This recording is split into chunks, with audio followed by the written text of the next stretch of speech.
Bismillahirrohmanirrohim. Alhamdulillahil malikil haqqil mubin allazi habana bil imani wal yakin. Allahumma sholli ala sayyidina Muhammadin khotamil anbiya'i wal mursalin wa ala alihi thayyibin wa asbihil akhyari ajmain wa man tabi'ahum bi ihsanin illa yaumiddin amma ba'du.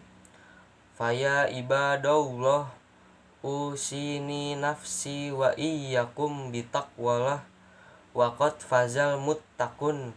Wa qala ta'ala ya ayyuhallazina amanu taqullaha haqqa tuqatihi wa la tamutunna illa wa antum muslimun.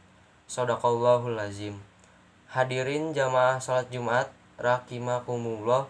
Alhamdulillah, pada kesempatan Jumat yang mulai ini kita masih mendapat rahmat, hidayah serta inayah dari Allah Subhanahu wa taala, sehingga kita diberikan kemudahan untuk mengungkapkan rasa syukur dengan melaksanakan rangkaian ibadah sholat Jumat di masjid ini dalam keadaan sehat walafiat. Sebagai wujud rasa syukur kita terhadap Allah Subhanahu wa taala, marilah kita meningkatkan keimanan dan ketakwaan kita terhadap Allah Subhanahu wa taala dengan benar-benar keimanan dan sebaik-baik ketakwaan, minimal dengan jalan imtitsalu awamirillah wajjinabu nawahihi, yaitu menjalankan apapun yang diperintahkan oleh Allah Subhanahu wa taala dan berupaya dengan sungguh-sungguh untuk menjauhi apapun yang dilarangnya. Sebab dengan jalan takwa inilah Allah menjanjikan kemuliaan bagi hamba-hambanya sebagaimana terfirman dalam Al-Quran. Inna akramakum indallahil hiatqakum. Sesungguhnya orang yang paling mulia di antara kamu di sisi Allah ialah orang yang paling bertakwa di antara kamu. Quran Surat Al-Hujurat ayat 13. Hadirin jamaah sholat Jumat rahimakumullah. Asa di dalam kitabnya Taisir Al-Karim Ar-Rahman fi Tafsir Kalam Al-Manan menjelaskan bahwa Al-Quran adalah penyembuh bagi semua penyakit hati, baik berupa syahwat yang mengalami manusia untuk taat kepada syariat atau syubhat yang mengotori iman.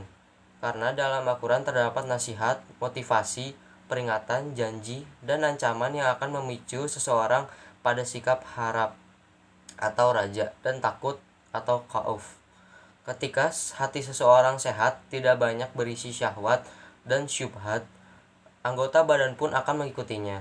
Karena anggota badan akan jadi baik jika hatinya baik. Ia juga menjadi rusak jika hatinya rusak. Oleh sebab itu, selain menjadi obat penyembuh bagi penyakit hati dan jiwa, Al-Quran juga menjadi obat penyembuh penyakit fisik. Asy-Syinkiti dalam kitabnya Tafsir Adwaul Bayan mengatakan Al-Quran adalah obat penyembuh yang mencakup obat bagi penyakit hati dan jiwa seperti keraguan, kemunafikan, dan perkara lainnya. Namun selain itu, Al-Quran bisa juga menjadi obat bagi jasmani jika dilakukan ruqyah kepada orang yang sakit.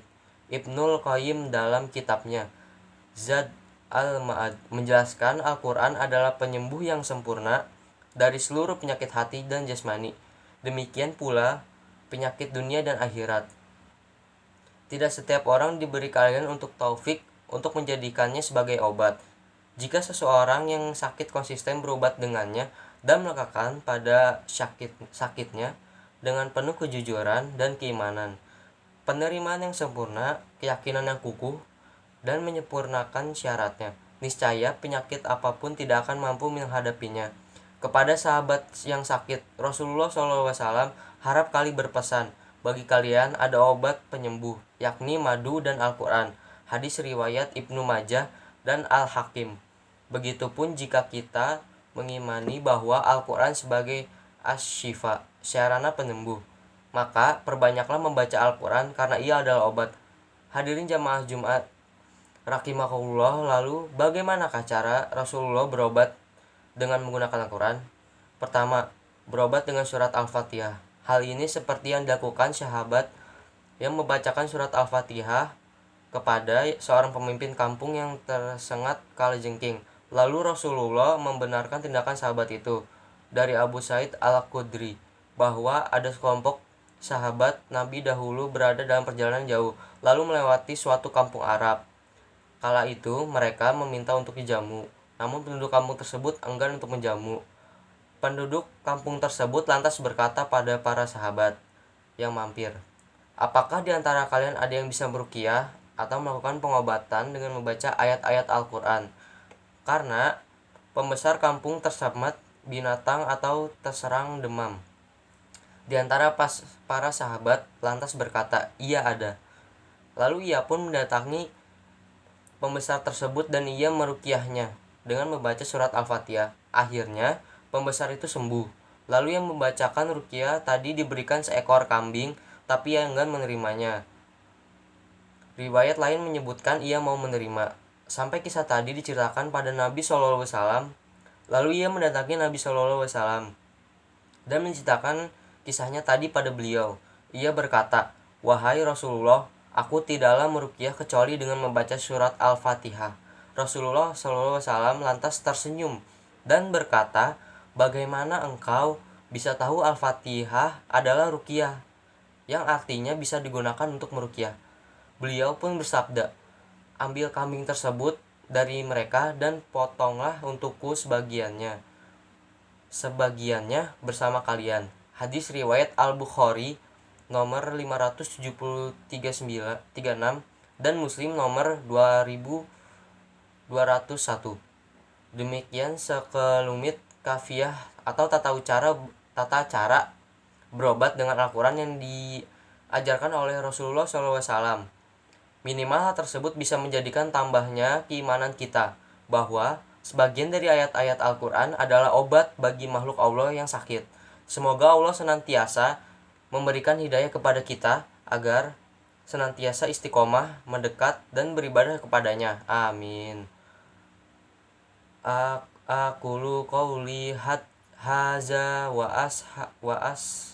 astaghfirullaha li walakum fastaghfiruhu innahu hul ghafurur rahim.